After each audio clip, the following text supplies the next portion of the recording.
पूरे सिंध जियां लाड़कानों में भी 12 रबीउल अव्वल जश्न ईद मीलादुन नबी सल्लल्लाहु अलैहि वसल्लम वॾे एहतराम ऐं जोश जज़्बे सां मल्हायो पियो वञे।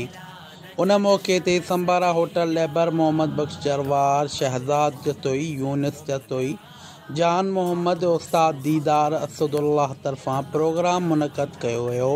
हथ में झंडा खणी नबी पाक सल्लल्लाहु अलैहि वसल्लम जी आमद जे ख़ुशी में सरकार जी आमद मरहबा, दिलदार जी आमद मरहबा जा नारा लगाया विया। आख़िर में केक काटे दुआ घुरी वई ऐं फ्रूट कस्टर्ड मिठे जो पिणु बंदोबस्तु कयो वियो।